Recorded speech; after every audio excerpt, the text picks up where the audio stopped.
Found the net. Goal for Wednesday. Terrific goal by Shayna. Chris Waddle, is he going to have a crack? Oh, he does, and he scores. Still Glenn Wheeler!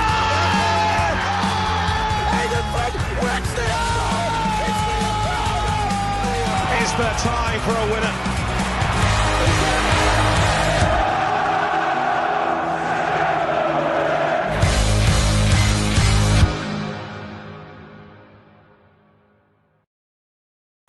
It's transfer deadline day. The window shuts in just under half an hour. And currently, as things stand, we're stuck on just the one signing, one goalkeeper brought in on an emergency loan.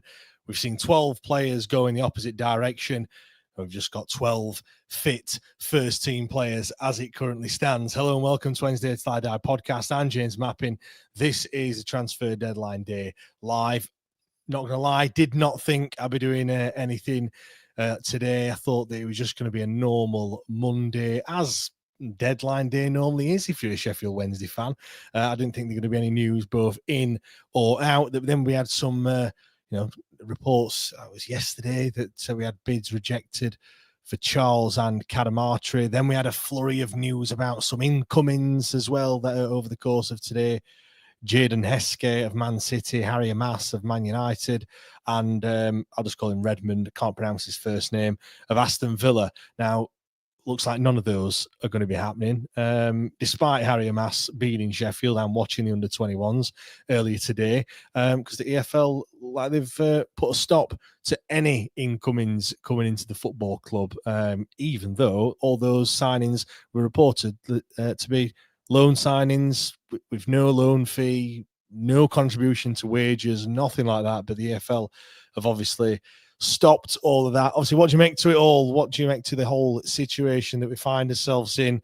I think deep down we kind of knew that this would happen today. I don't think anyone was expecting any players to come in. But when you look at the squad that we've got and the lack of players and things like that, I suppose, ultimately we're probably hoping that, something happened and we did get some players through the door at some point. But yeah, do let us know. We're live on Twitter Spaces. We're also live on X and YouTube as well. So get in the comments. I know it's kind of short notice and stuff. If you want to come up and have a chat, we can do. Or I'll just go through some of the comments. If anything does drop live, do let me know. I mean, Andy Giddins tweeted about 20 minutes, half an hour ago, saying that hearing all planned incoming transfers at Sheffield Wednesday are on the brink of collapse. I mentioned those three earlier. He says, understand at the 11th hour, the EFL have once again vetoed all attempts to sign players today, despite huge efforts from Henrik Pedersen and his recruitment team to add to the squad.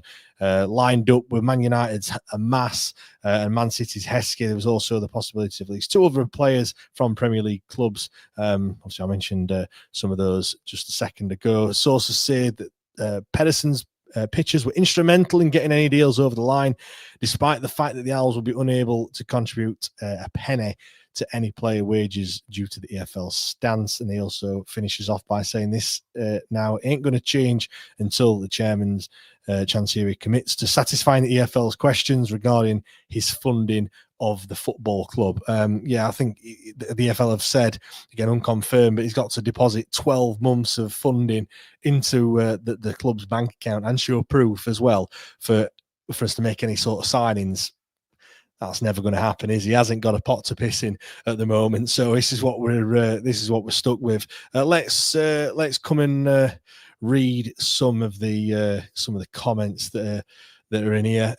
Owen says, glad the EFL have blocked it. Might feel like punishment to us now, but if we let him bring in players, it would only be more punishment under that clown. Daniel says, Dejphon Chansiri, get out of our club. Louis says, what's the signing? Well, no idea, mate. It feels an age since we signed. I know we had Ethan Horvath is coming on an emergency loan, but simply not good enough. Gary says it stinks, James, but it's all down to one man. Dale, Chansiri is an absolute disgrace running the club to a point we can't even loan a kid. I think again, I don't know this for certain. I've no idea. This is just my thoughts. But when you look at the the blocking of the loan players coming in, that's probably because maybe the EFL are thinking, wait a minute, we're going to loan a few youngsters, not pay anything towards wages. I know there's been people saying, obviously there's some costs associated, so the EFL don't want any sort of expenditure to increase whatsoever, which I get. But also maybe they're thinking, well, he's just going to strip even more assets. Bring a young kid in on loan, on very, very, very low cost, and then maybe Bailey Cadamarteri goes out and he gets sold for 1 million, 1.5, whatever that may be. So maybe, again, I don't know what powers they have to do that, but clearly they have stopped us bringing any signings in whatsoever. I just want to say as well, and I think Matt just tweeted earlier, again, everyone's got the thoughts on the EFL and what they've done and what they've not done and everything else. But I think, again, ultimately, the problem is the man at the top. Every other football club doesn't seem to have these sorts of issues, but we do, and it is his problem. Like he is the sole problem. He's the reason why we are in this situation. It's no one else's fault that we are in this situation where we have 12 fit professional footballers heading into this international break. It's all down to one man. So it'd be nice to see some new bodies in. And I mean, look, they're all the three that we were linked with, they're all unproven as well. There's no guarantee that there'd be any good at all, but it would just be nice to see some bodies in. Craig Barton says he knows what he's doing. HMS Pistol League. Yeah, what league's that going to be though, Craig? It's certainly not the Championship. Bruce says, I'm just worried he's going to sell Charles and Bailey Cadamarteri. Yeah, what did you make to the Charles's Instagram story? Are we putting 2 and 2 together and getting 5 or 6? For those that haven't seen it, he's just put a simple picture of him. Kind of looks like he's waving to the crowd. Probably at the end of a game. I'm not sure which game it was. Was it might have been the Leicester game? Maybe, I'm not sure. But yeah, that is simply it. There's some music to it. I can't remember what track he picked. Is it Undecided? I think was the title of the track. But yeah, I must admit I saw that and I did shit my pants when I first saw it. Right, we've got a few people that want to come up and speak as well, which is great. If you're watching it on YouTube and you want to get involved, obviously you can get in the comments, but you can join us over on X Spaces. At WTID Pod. I'm sure you know what you should. You know the handle now. You should do anyway. I've brought Jonathan up who wants to speak. Jonathan, mate, how's things? You all right? Yeah, not too bad. Bit difficult getting up this morning after 6 weeks for the first day back, but I managed it just. Oh, my heart bleeds for you, mate. Yeah. But yeah, the transfer deadline day, I thought it was just to be a Monday. It looks like it is just going to be Monday. These 20 minutes left. Alex Miller has just tweeted out saying mixed indications from different sources, quite suggesting out there could be still one deal ratified. Yeah, lots of confusion, including from those close to the deal. Deadline day has embodied the utter chaos that is Sheffield Wednesday. I mean, all this proves is that he can't fund the club for 12 months. He can't fund it for 1 month, Jonathan. He can't really, can he now? On I think you mentioned earlier, didn't you, about EFL wanting 100% of wages deposited in an account? Yeah, 12 months he wants. 12 months, yeah. I can't remember what club it were, but I'm sure I read another club did that. New owners came in and did that and got the transfer fee sort of ban that they had sort of reduced, and they did it by depositing a year's wages in an account. Yeah. But obviously he hasn't got the money for that. So. Well, that's the thing, isn't it? And as much as we can hate on the EFL, he has had numerous opportunities to sort this shit out. Like he's been given, he's had so much time to get his shit in order, and he just keeps ignoring the EFL, or seemingly ignoring the EFL time after time after time. At the end of the day, they are still, they're all human, and he's just pissing them off left, right, and centre. It's not his first rodeo with the EFL, of course. Obviously, we've already had points deductions. We've already had numerous embargoes. I mean, the in-tray must just, they look at it and go, Dejphon again. You know, it's just another one in it every well, single he time. did it with MPs, didn't he? When he did it with MPs, Betts came out and said, "Oh," when he replied to me, "Oh, what's it to do with you?" You know, he was in that Times article, weren't it, about how he doesn't really respect people who don't see who's on his level, and he probably don't think EFL are on his level. Do you know what I mean? And you know, I see lots and lots of tweets people putting out. Well, why would he want to own us? You know, he's hated by fans. He can't really come to Hillsborough. You know, what's he getting out of it? And I said, yeah, but this is all a rational argument because we're all rational people. He's not. So you don't see it like that. Yeah, I mean, if you read that article earlier on in the week in the Times, I mean, read that to any person that's not kind of in the Wednesday bubble, and they're thinking, "What is that guy on?" Like, you think you're making it up? Well, yeah, they would. Yeah, I was talking to a kid at work today, and he don't follow football at all, and he was like, "What? Changing the direction of the River Don? Like, don't you own a football club?" And I'm like, "Yeah, well, supposedly, anyway." Yeah, I've just seen there's a message here from Will. No, it's not Will. Where is it now? GU35 Owl Sky are reporting the Amass deal is done, but doesn't necessarily mean it's ratified. Obviously, Harry Amass is one that he's been in Sheffield. He was seen watching the under-21s earlier today, 3-0 win against Colchester, I think it was. So it's probably likely that, you know, that I know Alex Miller said that there's one close. It's probably going to be that one. Looks like it is. But even if we do get one in, Jonathan, it's not enough, is it? It's really? Not going to make a difference. I think it's not, and I think that's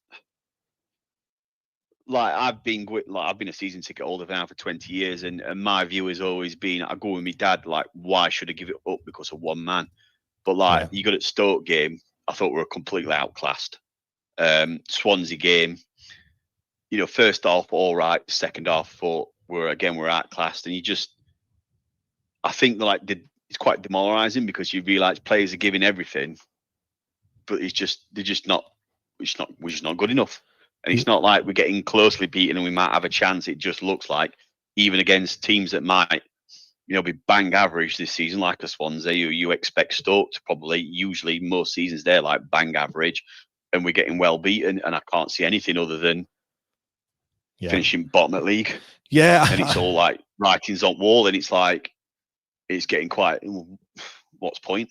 Yeah, I see a lot of people saying the same thing, really, which is really, really sad to hear. I mean, just purely from a footballing perspective at the moment, let's remove everything behind the scenes and stuff. If it is Harry Amass that's coming in, I must admit, from the three that we've been linked with, it's probably the one that you know, he's got the most experience. I think he's made 7 or 9 appearances for Manchester United in his career so far. They came last season. Well, the only thing I would say on that is would it make any difference if we played that our own youngster, you know, that Reece Johnson at left wing back? Yeah.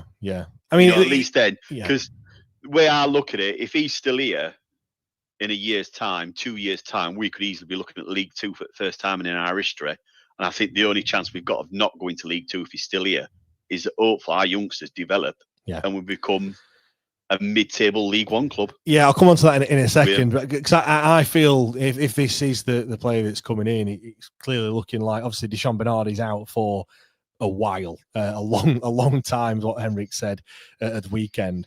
Is this perhaps, you know, Max Lowe then shifting into centre-back alongside Dom Iorfa? So you'll have, you know, Harry Amass, Max Lowe, Dom Iorfa, and then you know, Jan Valery on the right, or maybe even Palmer on the right, and Valery pushed up a little bit. I'm not too sure, but it looks that way, doesn't it? But again, we're shoving. I know Max Lowe did, you know, a valiant effort at centre back last season, but once again, you know, we're getting to the point of putting square pegs in round holes, aren't we? A little bit.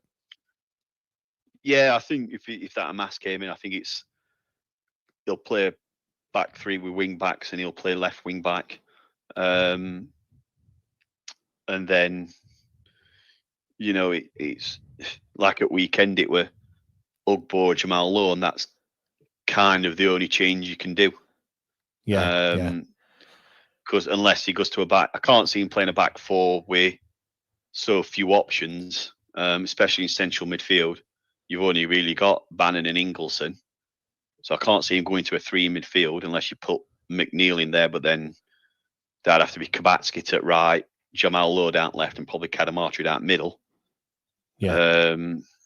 You've just got so few options, and he's so limited in what he can do. Well, that's it. And he's got his hands tied behind his back. I looked at the bench at the weekend, and you're looking at it thinking, and I know they did a great job against Leeds, a great job against Bolton as well, but it's a different kettle of fish when you come to league football versus just a one-off game in the cup. All right, I know it's not one-off because you win the game, I do, and you get to the next round, but you have to you're looking at him to try to change the game, aren't you? You're not looking at him to start. You're looking at him to do something different, and can they? And you look at the games. All right, I know we the Bolton game scored 3 goals, 3-3, bit of a thriller.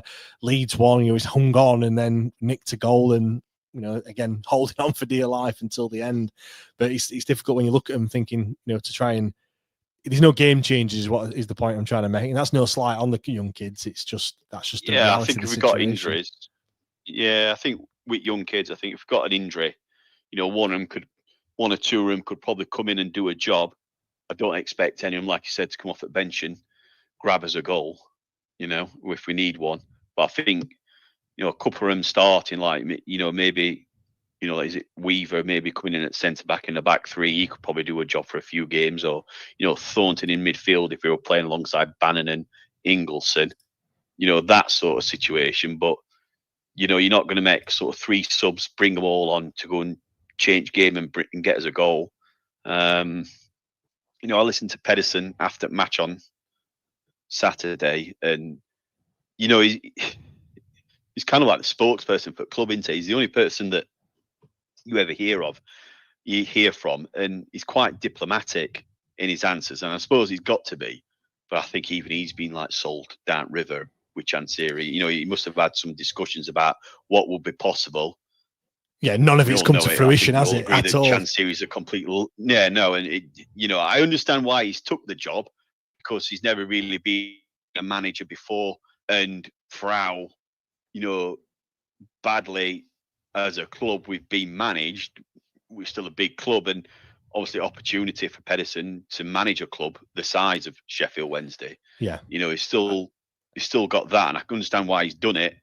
But Jonathan, I'm going to put this question out to I'm going to put this question out to everyone, and then I'm going to come to you with it as well. Like, does anyone out there feel sorry for Henrik Pedersen at the moment? What do you think of that, Jonathan? Because I think for me, I listened to him, and he sounds like a broken man already. I mean, when he's talking about, when he's fielding all the questions to do with Dejphon Chansiri, and he's saying, he gets asked all the time, have you spoken to him in the last week or so? And the answer is always yes. And then come all the other questions, because obviously nobody else has spoken to him at all. And you can see him, he just doesn't want to talk about that sort of situation. And I can imagine he's, obviously Chansiri is a very difficult person to deal with at the best of times. So you can't just ask him, all the questions that he wants to. And then he starts talking about football, and then he kind of like, he gets excited again, and that's all he wants to talk about is football all the time. He doesn't want all the off the field stuff. He wants to talk about formations and players and performances and stuff like that. Obviously I know he must have known what he's getting himself in for, but I do feel a little bit sorry for him that he's having to, I think, to be put in this situation. Yeah, I do feel sorry for him on that, where you're saying he should have. Did he know what he was getting in for? Into? I think he did to a certain degree, but maybe not the whole picture. Because let's face it, we've all seen in the past, these, club statements, or it's Chansiri, or it's another rant, and I just think, liar. Yeah. So I'm convinced that at some point, Pedersen will have had a conversation with Chansiri, and he's just trying to, BS him. Yeah, Alex has just tweeted again saying, echo the earlier sentiments of Joe Cran and Andy Giddins on efforts made by Henrik Pedersen and the recruitment staff at Wednesday. Whatever happens, it certainly will. I was just going to say, like, obviously, we've tweeted out that they've done, the Pedersen and recruitment team have done a lot of,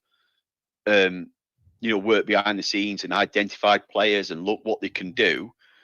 But like, if Chansiri were like up front with him, said, look, we ain't going to be able to sign anybody, and Chansiri knew that, would they have done all that, working background to identify transfers, or has Chansiri turned around and said, Yeah, it'll be sorted. The EFL will sort it with AFL, thinking he's, for wanting a better term, that Chansiri thinks he's Billy Big Bollocks and he's going to get it sorted with EFL, and EFL aren't going to be a problem.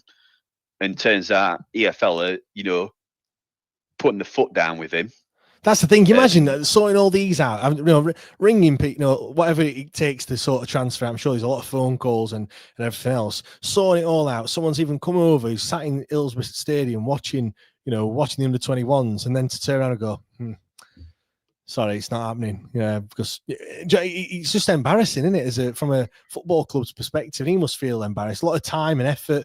He might be getting a little bit excited, thinking he might have 3 signings coming in. He's managed to do the unthinkable and getting the clubs to agree to basically just give him us for 12 months or however long it's going to be, and then he can't even get that done either. Like he's like he does everything he can, and like to your point there, if he'd just been told that nothing's going to happen, he wouldn't have wasted all that energy and all that time and effort to try and sort something out. He could have done what the other players have done, and I'm sure they've all. I think have they been given 4 days off? I think they're probably in the second of those 4 days at the moment. He could have gone off and done something with his time, but instead he'll be sorting everything out, and all to no avail. It must be so soul destroying, really. Yeah, I mean, obviously we're trying to get these young players in, give them, first team football, and then it doesn't happen. And then, like with Man United, and then we were supposed to be trying to get someone from Man City. In future, even when we do have, if problems do ease a bit, what are these clubs going to think? Oh, they're just Wednesday are just messing around, or Chansiri is just messing us around. Yeah. They're not going to come back and say, oh yeah, you can have that play, you can have. Yeah, look, we'll help you out, and we'll pay all wages or everything, because they're not going to want to deal with Chansiri, and that's a lot of other things that we've heard, hasn't it? How difficult he is to deal with. Yeah, I mean, I'm just on the Sky Sports website now on the transfer centre. You read, I know it's a different league, but Port Vale have made their 12th edition, of the summer. Like, clubs are making signings left, right, and centre, and we're just sat here with an absolute threadbare squad. Can't even bring in any kids to bolster up the squad and stuff. I think the other thing as well, Jonathan, you've got to look at is, I know wages were paid this month, but if they're not even allowing us to make any sort of signing, and look, like I can't see it costing that much, for these loans to come in if the wages are all being paid for, but still they say no. Like, how bad is it? How bad is the situation? I mean, are we going to be in a situation at the end of this month, coming up end of September, where wages aren't paid? I know he's got a big loan. It's the loan on the stadium that's due for renewal. I think that's at the end of this month as well. That's something that's going to have to get sorted. Whether he just rolls that over or not, or whether he's even allowed to roll it over, who knows? We are in a. Again, I said it yesterday on the pod. We're in a mess, a real big mess. But the problem is, I suppose, Jonathan, like, what if he just gets it to a situation where he can just kind of struggle on, and then there's nothing else that anyone can do? Yeah, well, I've thought this for a while. I'm sure, like last time we got promoted, didn't you say something about how much more it costs to be in Championship compared to League One? Yeah. And they're like, alarm bells ring. I'm thinking, does he want us in League One so he can afford to run us and keep us in League One?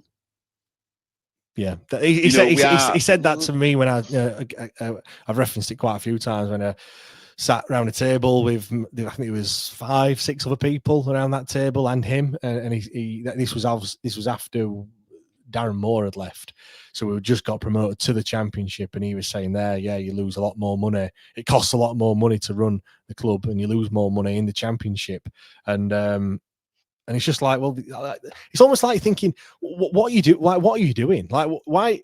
Is it come as a surprise to you? Is it a shock that this is what's happening? If it's that bad of a thing, don't do it. Just leave it and let someone else come in and take it over. Like, surely you must know that's what's going to happen. But yeah. I mean, why would you want to own a football club that you can't go and watch? Yeah. You know what I mean? It's like I said earlier, we're all rational people and he's not, and I can't think of a irrational argument as to why he would want to own it. The only one I can think is that he owes somebody that we don't know of some money, and that by selling club for whatever reasonable price he can get it for, he can't afford, that won't cover his debts, and he's in trouble with someone that if he can't pay his debts off. Yeah, but the thing is, the only thing I can think of. Yeah, I mean, I don't. Are we at a sustainable level at the moment? Well, we must be, because he's selling assets left, right, and centre. He must be not putting any money in. Because I just think, you know, as every month goes by, he's going to have to put some. He's going to run dry at some point. I mean, I know he has already, but after today, that is it. He can't sell any more players. The only income he's got coming in after that is TV money whenever that lands again. Season tickets is the next big one, and obviously then he's got the match day income, which is, well, if reports from earlier, 80% down on normal takings on a match day. So that's not really going to be that healthy for him. I don't know how much we take on a match day. I don't know what sort of figures we're looking at, but 80% is a massive reduction. So yeah, there's nothing coming in until season ticket money, really. I think that's going to be the big factor. We're 80%, it's like we're reportedly 80% down on a match day. If we're 80% down on season tickets, I think that could be one that breaks the bank for him. Yeah. You know, depending on, I think I've come round after 20 years to, if he's still here, I'm not getting one. Yeah. Jonathan, and that's John, massive thanks for coming on, pal. Do appreciate. Sorry to cut you off, but the transfer window is about to shut in about 10 seconds' time. We've got other people that want to speak as well. Jonathan, thanks for coming up and sharing your thoughts, mate. Do really appreciate it. I've got Rob and Peter that want to speak. I'll come to Peter next in a second. But yeah, it is now 7 o'clock and the transfer window has shut. I don't know whether I'm happy that Bailey Cadamarteri is still here and he's not left. Same with Pierce Charles, of course, or just, well, really angry that the summer transfer window has been and gone and absolutely nothing has happened other than players leaving the door. I mean, I'll just run through what has happened in the transfer window. Jeddy Gassama left. He was sold to Rangers. We've also had Anthony Masaba. He's gone to Samsunspor in Turkey. All the others have left or just been released or even terminated their own contract. Rio Hatsuse, remember him? From earlier. Yeah, he didn't play many games, did he? Akin Famero, he's at Hull. Josh Windass, he's now at Wrexham. Callum Patterson's dropped a couple of leagues and doing pretty well, actually, down at MK Dons. Malik Wilkes, he scored a goal the other day. He's at Pendikspor. I don't know if that's how you pronounce it, but we'll just run with it anyway. That's in Turkey. Paul Valentin, he got an assist the other day. He's at Preston, as is Michael Smith as well. Michael Ahekwa, he's at Blackpool. Stuart Armstrong released. Marvin Johnson released. Ben Hamer released. Yeah, that's all the outgoings and just the one player that's come in, and Ethan Horvath on an emergency loan from Cardiff, and that is it. That is... has this got to go down as the worst transfer window like never known to man? I don't know. Peter, how are you going, mate? You all right? Yeah, sorry to interrupt, James. Wednesday, I've just announced Harry Amass has signed. Has he? Right. Okay. I've not. It's just broke on Twitter. Wednesday, I've just announced it. There we. Harry Amass has. Unless the club have jumped the gun, but it's there now on Twitter, X, whatever you call it. Yes, you're right. Literally on the 7 o'clock deadline day. Yeah, Harry Amass, you're right, has signed. What do you make to that, Peter? I mean, it's one signing in, but it's not enough, is it? Ultimately, but at least it's I was having a scroll through reading while you were talking. To Jonathan, and apparently as long as a registration form is registered between 5 and 7, clubs get another 2 hours up until 9 p.m. to actually get it all through. So but Wednesday might have done that with the Heskey deal as well and have 2 hours more persuasion with EFL or wherever, but it's still, like you've been quite saying for the last half an hour, 40 minutes, it's still an absolute disgrace that we're sat here tonight and we're in the situation we're in. And it's the transfer window we all dreaded, isn't it?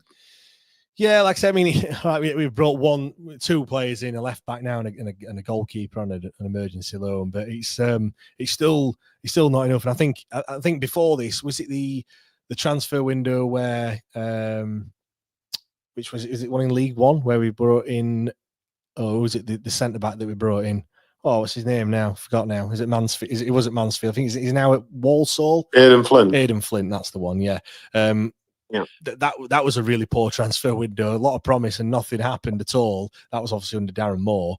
But I think that this one this eclipses every single transfer window that we've possibly had. Mike's just said could be worse. At least we didn't lose anyone else. I mean, yeah, well, that's the big thing. But for me, James, that says a lot of the two characters involved. To sell a player with a busted shoulder in Pierce Charles, and to try and then Bailey Cadamarteri apparently has had offers to go elsewhere.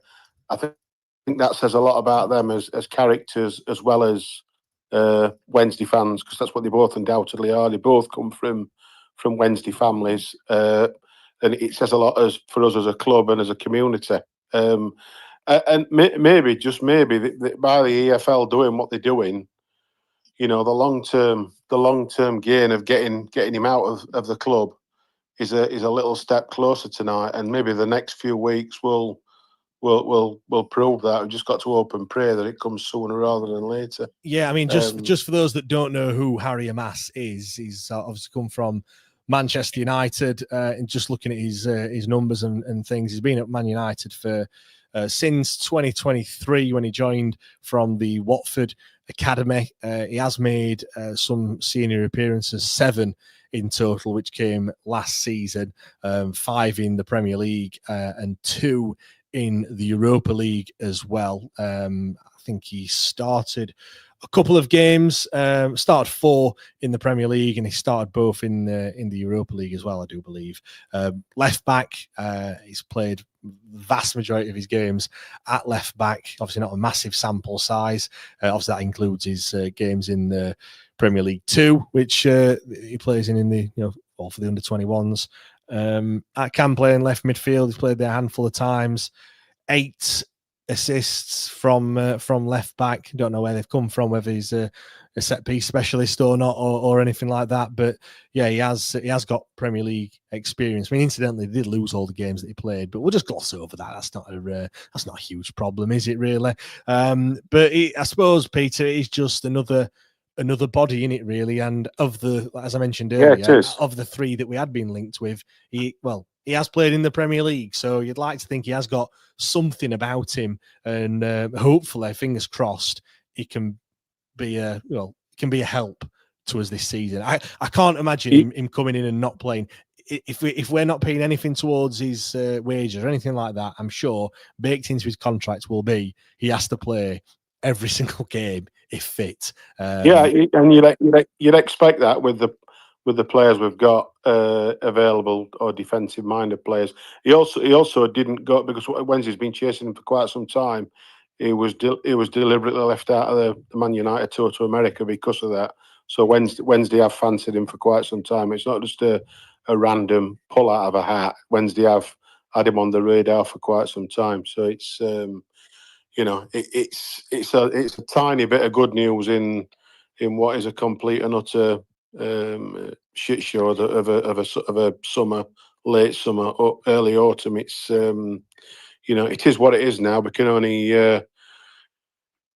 piss with the cup we've got, and it's not very good, is it? The thing is, though, Peter, again, like obviously Henrik's done his best efforts to try and get these in. Again, it just goes back to that shouldn't be a manager's job. Like, we're in 2025 now. No, you're right, and you only have to listen to Pedersen's interview with Rob Staten every Saturday after the game, and you could cry for him, because he's desperately is a manager who's in desperate need of help, i.e.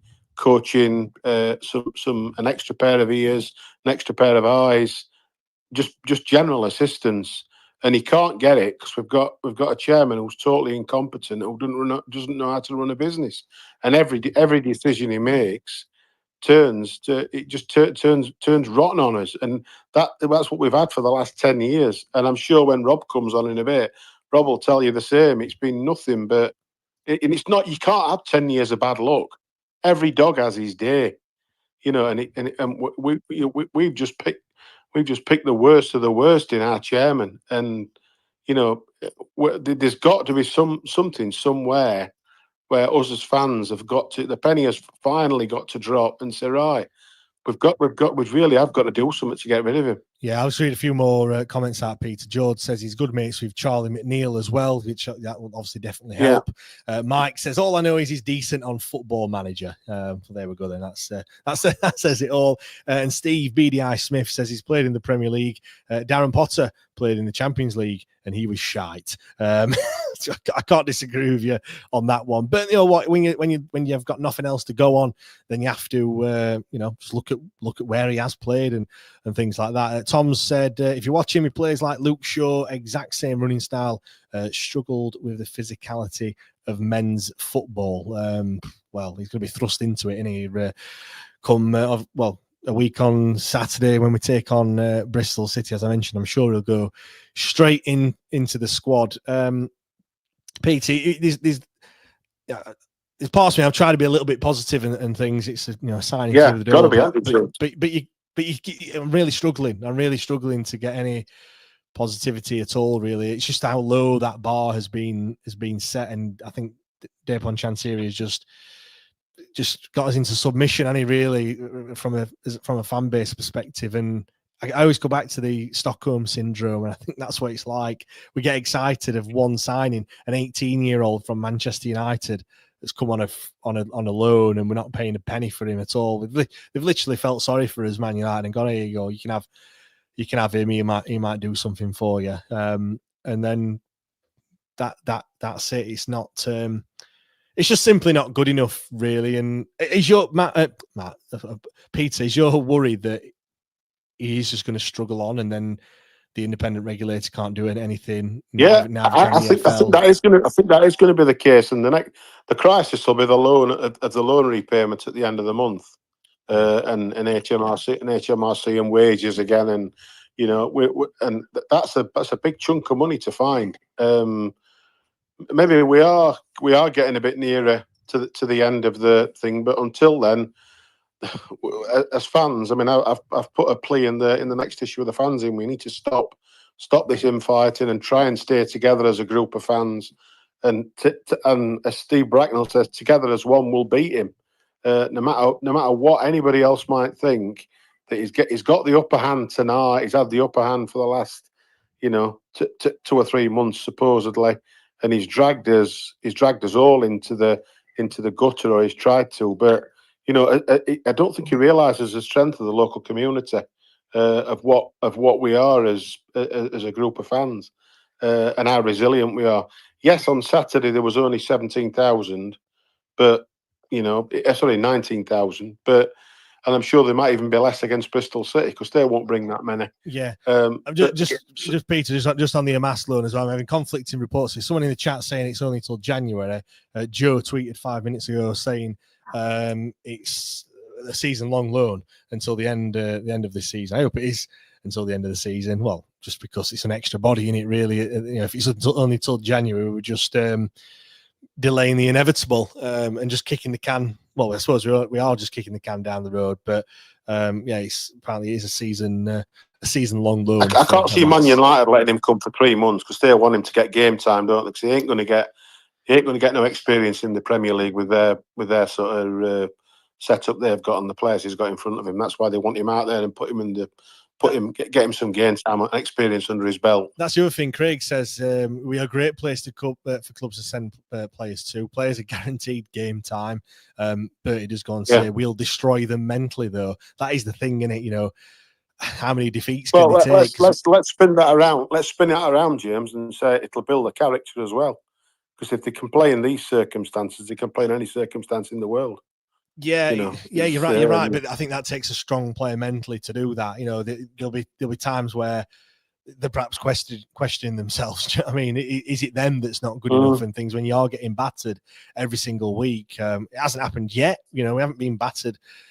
All right, 3-0 against Stoke, but I think we were still in the game. I think the start of the season has been a lot better than what most would have imagined, really, to be fair, even though we have only got 1 point. But yeah, they do need to be stronger. Daniel said football heaven are saying that a player might be leaving.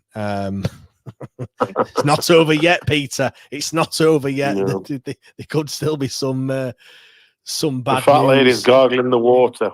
I mean, who could that be? If there's someone leaving, who do you reckon it would be? For me, it can only be one of the two we've mentioned, Cadamarteri or Charles. But why would any club in the right mind want to buy a player with a busted shoulder?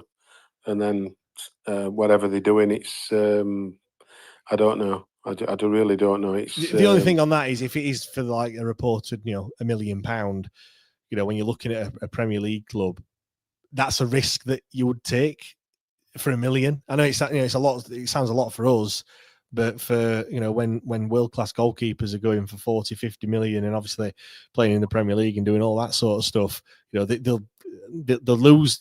Players are on £100,000 a week plus. At that sort of level. So I suppose even if it didn't work out, if it's only $1 million, it's not really, he's not going to be on a massive contract, is he? Or he might be, he might sign and his wages might be fairly low until he's fit and then. No, it's one of the most promising goalkeepers. It's one of the most promising goalkeepers in the world is Pierce Charles, and he's already an established international. Yes, it's only Northern Ireland in inverted commas, but he's an established international. He's their first choice goalkeeper of a national side, and there aren't many of them in the Premiership, let alone Championship. It's not it wouldn't be a. I'm just, I'm sat here shaking my head, and I'm watching the sky ticker go across just like you are, James, and it's so damn frustrating, isn't it? It's a horrible place to be in. People are also saying that Cadamarteri has gone to Jamaica on international duty, and he was with his brother today at City. Zach says, are you announcing potential signings? Announcing potential signings? What's a signing? I know we've done Amass, but that's... no, I'm not announcing it. We're purely talking and speculating and reacting to what's happening, if anything. Obviously, the window's now shut, of course. I'll be on for another 10 or 15 minutes until we finish. Until I finish up. But yeah, Peter, it's just another nail in the coffin, isn't it? Really, I don't know how many nails there needs to be in the coffin, but when you look at it is, and I'm trying to look at it on the other side of things. That it might be a nail closer to the end game, and if that means us going under, or we know we're going to get relegated when the points deduction comes in.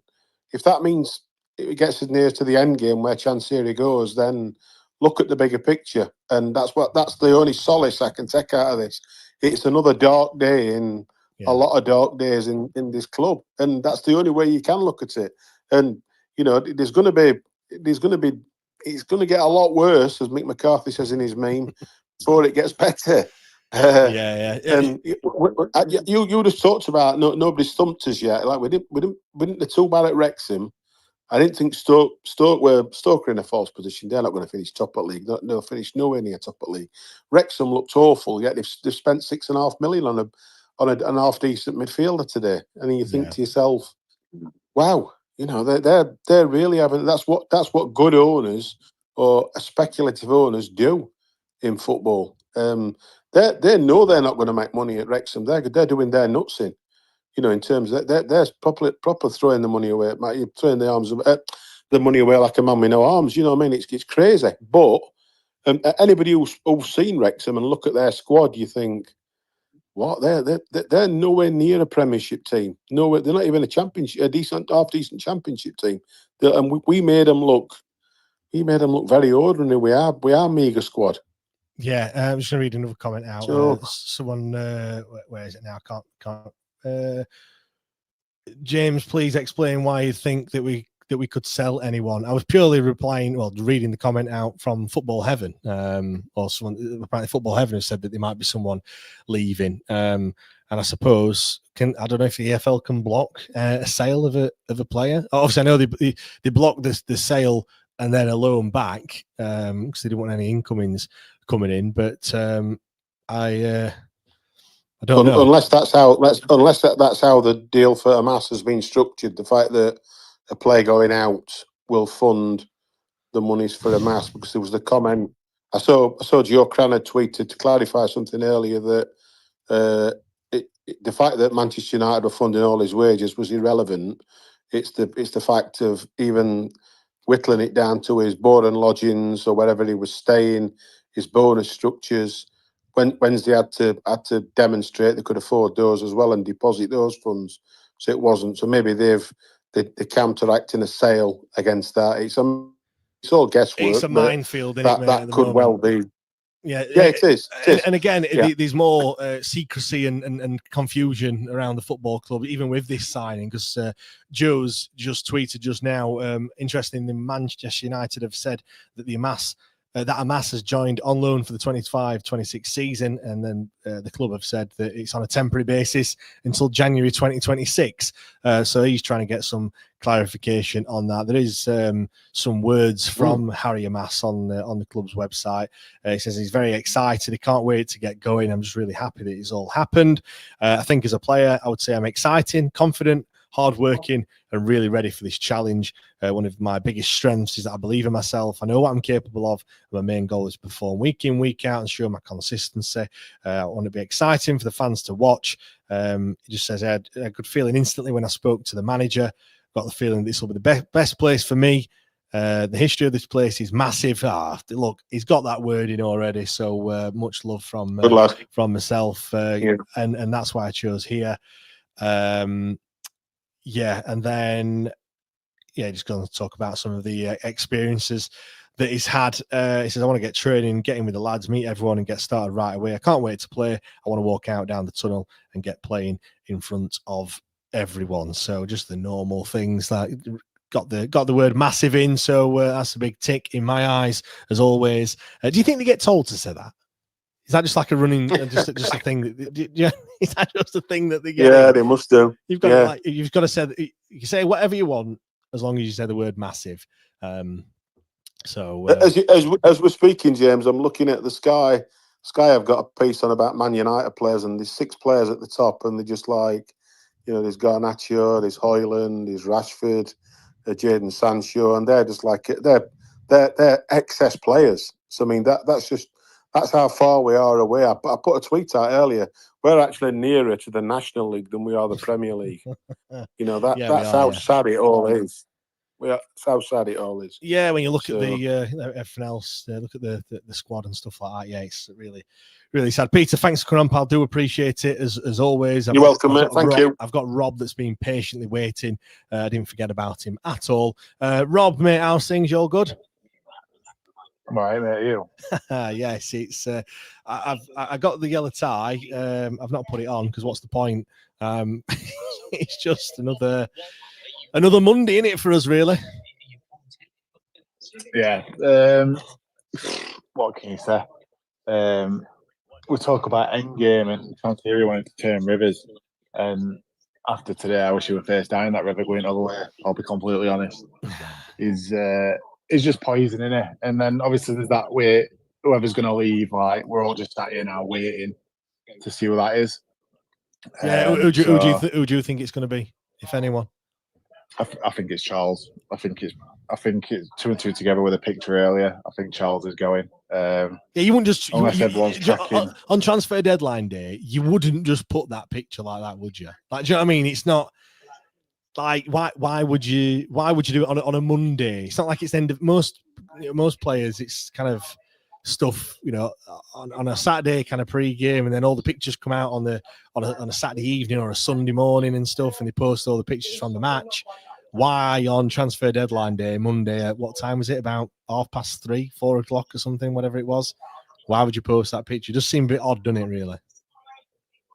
Yeah, exactly. It's just a bit odd. Unless he's just being randomly sent it by Steve Ellis or whoever it is who does the photos, and he thought, I'll put that on Twitter. At least wait till tomorrow. But unless everyone's tracking Cadamarteri's flights, he put it on his Instagram, Jamaica. Yeah, you don't know, do you? But it's one of them. It's like that Leeds tweet, innit? All them years ago, where it's like, "Don't go to bed just yet." We could announce it at 11:59 tonight that he's gone. Yeah, well, obviously, for those that don't know, they have there's a deal sheet that has to go in, and apparently, if that's so, there was some information on it earlier. Here we go. Yeah, clubs who need extra time to complete a transfer can apply to the EFL to do so. They can apply for a deal sheet in the immediate 2 hours leading up to the window closing, so between 5 and 7. Must indicate that the club is committed to completing the transfer, must contain signatures of all the interested parties to prove there is a will on all sides to do the deal. If conditions are met, they can have another 2 hours to complete the deal fully and get the paperwork over to, well, it says here the Premier League, but I'm guessing it would satisfy the EFL as well. Yeah, I mean, if it does go, if Charles does leave, Rob, it just further solidifies what Dejphon Chansiri is trying to do at the moment, and that's just sell all the assets and, well, absolutely ruin us as a football club, really. Yeah, I think I'd start drinking domestos if he left tonight. Yeah, it's one of them, and he's trying to hold on for as long as he can, and he knows that he can't, but his pride is just trying to keep him here. Nah, we all know he's not. We all know he's not got what he needs to stay. The point deduction is coming, and we're just going to fall further into the abyss, and we can't pay for players until 2027. So it's just going to get worse and worse and worse. Yeah, I mean, what's your kind of overriding emotions at the moment, Rob, as we sit here, 4 games into the season, 1 point. All right, we're into the 3rd round of the Carabao Cup. We've got 13 players now, 13 first-team players. Average age is about 14, I think, for the squad at the moment.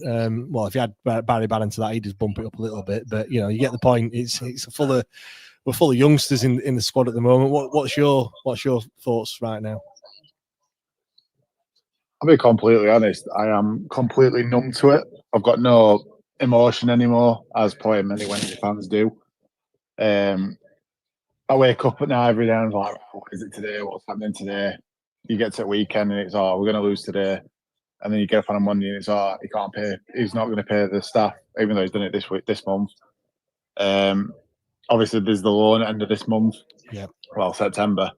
I think that'll be the final nail in his coffin. Because if you don't pay that, I can't see how it carries on. Well, it's been rolled over every single year, hasn't it? It'd be interesting to see whether that happens again, because obviously, for those that don't know what we're talking about, obviously when the stadium was sold, he at some point he's taken a loan out for, I think it was around about 5 million at the time, I think it was, or something in that sort of region. It's now up to in excess of 7 million. There's quite a hefty interest on that loan that he's taken out, and he hasn't made any repayments, to my knowledge, yet on that. All he does is he just rolls that interest over every single year and then refinances that full amount again on another term, another 12-month deal of, well, I'm guessing increasing interest rates. So, yeah, it's going to be obviously up until this point, he's been satisfying everything. Right? Things have been paid, wages have been paid, everything's been sorted. All right, we've had issues with him for other things, but now we're in dire straits, and I suppose it'd be interesting to see whether he can roll that over again, because it would it'd be interesting whether he can do that or not, because if he can't, then he has got to start paying it back. It's just another thing that he can't afford, isn't it, really? Thing is, as well, if EFL are involved with everything now, who's to say that he can't do the rollover with the law?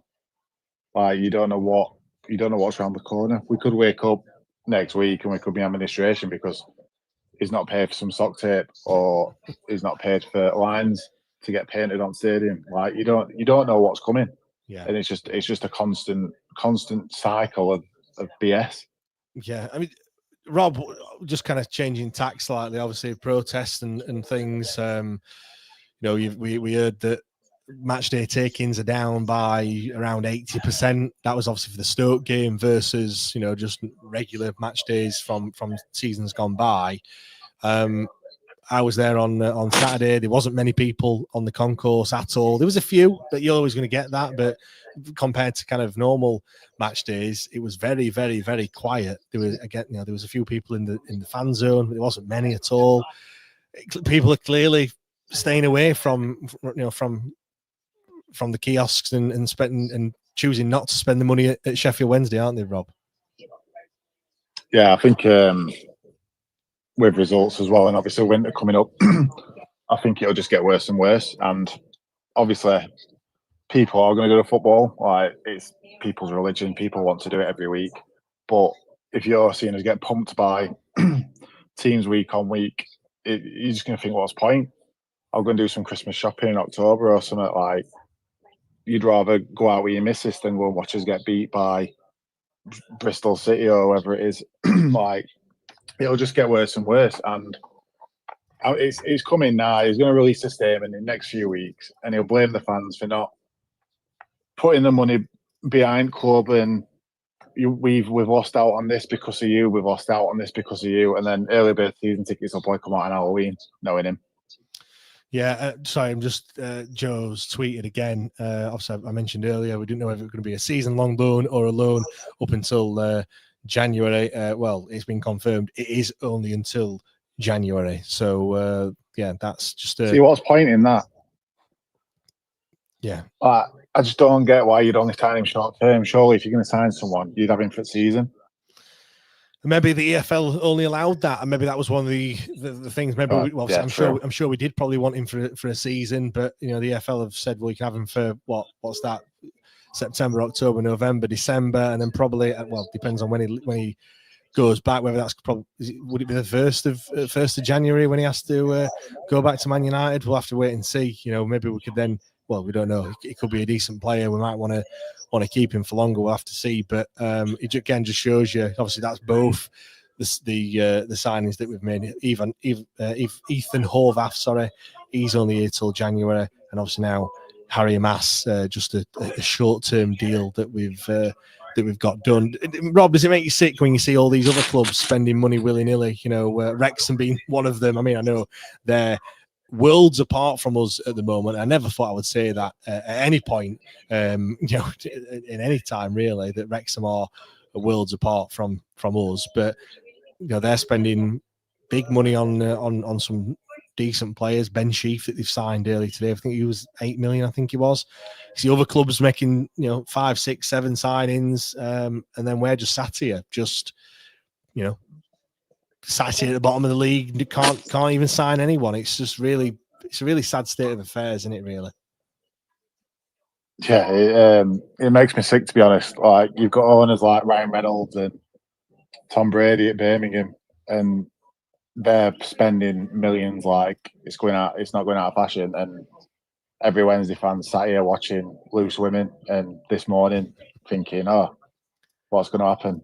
It genuinely makes me feel sick. And we've got that clown now who's running us into the ground. He has done for the last few years, which is obviously nice for many fans to actually see it now.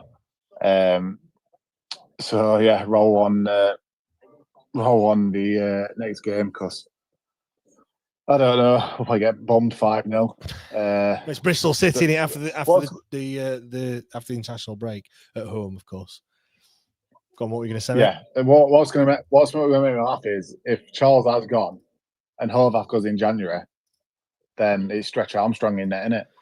Yeah, well, that's a question that someone's put actually. I can't remember, I can't find it now. But if Charles was to leave, then where do we stand in with goalkeepers? Because we won't have one, a professional goalkeeper on the books. And then when Ethan Horvath leaves, if the situation worsens, I suppose we've got no other option really. We have to, we have to play the kids. But again, I've mentioned this numerous times on the main pod. There comes an element of the EFL, us bringing the sport into disrepute, or the competition into disrepute, should I say, in terms of if it does get that bad. We've been all right at the moment, haven't we? I think heart and desire and fight and will from all the players has kind of shone through in these opening games. But I think we saw in the second half against Swansea, that was left wanting a little bit, and they did look a bit tired, and they did look a bit, I don't want to say fed up, but the situation probably is getting on top of them a little bit. It's only going to get worse as the season goes on, and that and we could see some really, really heavy defeats, goals being conceded, very early on, and heads could drop, and it could end up being really, really toxic. And I just don't want to see that, Rob, at all. No, like you said earlier, we've seen heart and desire from the Leicester game and the young lads that are coming through, but that only gets you so far. Like, it only takes a couple of injuries, especially long-term injuries, and it'll just get absolutely it'll just be a disaster. Like, we'll get pumped. Like, it's fair enough. They are putting everything into that badge every week, and the fan base can do nothing but praise that, because at the end of the day, it's one man that's caused all this. And the players know it. Like, you've heard him in interviews saying, we understand why fans are staying away. We understand why fans are marching to the ground. We understand why fans are blowing the whistles. Like, the players aren't daft. Even the young lads aren't daft. So that's all we can ask. If they just keep giving 100%, we're going to get relegated. Is nailed on. Yeah, Rob. Before we move on, or before I kind of wrap things up, really, to be fair, do you think there's a point this season where we just have to, if it looks like we're going to be, cut adrift at the bottom? Let's say we're cut adrift by, I don't know, 10 points, 15 points, or something like that. We're not going to stay up. It's looking very, very unlikely. We might have point deductions as well. Is there an element where you might think, you know what, we just need to chuck the kids in and kind of build for next season, giving us the best opportunity for perhaps using some of those youngsters in a League One side? Do you think it's going to get to that point? I think we're on brink of that happening, to be honest. Like I said earlier, 4 injuries, and you are playing the kids. We're seeing them come through now. So I think we are pretty much building for League One, because players will leave. Who's going to stay here, not wanting to get paid? We've seen that with notices getting handed in. Like, who's wanting to stay here? Yeah, I mean, I'm just looking at the in terms of contracts as well. Again, the club are very, very secretive when it comes to contracts, and we never get told how long they are. But there's not many players that have got a contract after this season. Just looking, actually, Jan Valery, Deshaun Bernard, McNeil, Charles, Ike Ugbo, Olaf Kabatsky, Bailey Cadamarteri. They've got Barry Bannon's deal is said to be up in the summer. Dom Iofa, Jamal Lowe, Max Lowe as well. So we're not going to have much of a squad come the end of this season. If if it does struggle on to that point, what are we going to do? It is going to be the under-21s at that point. Rob, massive thanks for coming on, pal. Do appreciate it. I was only jumping on for an hour in the hope that something might have happened. Obviously, we have signed Amass, but yeah, Rob, thanks for coming on. Do really appreciate it. I'm just going to read a few more comments out, and then I'm going to wrap things up. Paul says, whoever is serious about Sheffield Wednesday, couldn't they just buy the loan on the stadium and turn the screw? Yeah, I suppose that's something that could happen. It could get a bit messy though. I would have thought if that did happen. Steve says, window shut anyway, so unless the fee agreed and medical sorted, the window is shut. Yes. Like I said, I think it can happen up until 9 o'clock this evening if that deal, the papers have gone in beforehand. So we'll just have to wait and see until that passes. James, can I just jump in? Mark Yes. McGuinness has gone to them down road as well. Well, yeah. To make today even better. Well, look, it didn't go straight from us, did he, Rob? But yeah, they've made some panic signings. I would have thought in a transfer deadline day they have been a little bit worried. But no, Sean says we only have loans until January, as the EFL are going to make sure we are sold before. I suppose they're trying the best, but we'll just have to see. As we've pointed out a few times, when the season tickets come out, that is going to be massive. And we spoke about it yesterday, myself and Matt. I'll be perfectly honest. I always am honest on here. I just speak the truth, how I see things. I'm still on the fence as to whether I get a season ticket next season. I mean, to be fair, every other time it's been no questions asked. You've got, early bird comes out, bang, you get a season ticket. But right now, I want to not get one because I feel like, I don't want to, I want to do my bit. But then there's also that element of, it's something that I love doing. I love going to the game. I love watching the football. I love sitting in Hillsborough. I love sitting in the seat that I've got and everything else. So, yeah, it is a difficult decision. I mean, look, there's still time yet until between now and kind of Christmas when that usually gets announced. Whether that's going to be earlier this year, probably, if he hasn't got any money as kind of as thought and as reported. But yeah, that's the decision that everyone's going to make. What I do think though is, irrespective of whoever I get one or not, I think the number is going to be massively down on what it has been previously. Again, we spoke. If it's 17,000 season ticket holders, just to give you a number, average around about £500, that you're looking at about £8 million there in a 2-week period that lands in Chansiri's bank account or the club's bank account. If that number's kind of around 10,000, 8,000 or something like that, then yeah, that figure's going to be halved, isn't it? So it's going to be interesting to see how much the season tickets are as well. There's loads of things. I have to wait and see, but I think that is going to be huge, and he'll be relying on that money coming in, and it's just not going to be there. Certainly not in the numbers that he has before. And let's face it, we've been having £8 million on the season tickets. That didn't even last him a couple of months, did it? I know the wages are a lot less now than what they have been previously, so that's that money's going to stretch a little bit further than what he perhaps would have done last time around. But yeah, I think it's going to be huge between now and then. The results on the pitch and things like that. Yeah, look, we'll perhaps revisit that another time. Maybe I might have changed my mind and things. But it's nothing to do with Chansiri or anything like that. It's purely just from a life perspective and an enjoyment thing. I mean, look, it's not that enjoyable, is it? But it's not just the football, the 90 minutes, it's everything else. But look, we'll see what happens. Sean says early bird keeps cancer. Get the cancer out. Ignore the earlier bird. Chris says I definitely won't be. Steve, no chance. I'm not renewing season ticket until he's gone. Chris Arnold, boycott the season tickets. Craig, if he's here come season ticket time, it will be toxic. Craig, you're on the fence. That's what you're on the fence.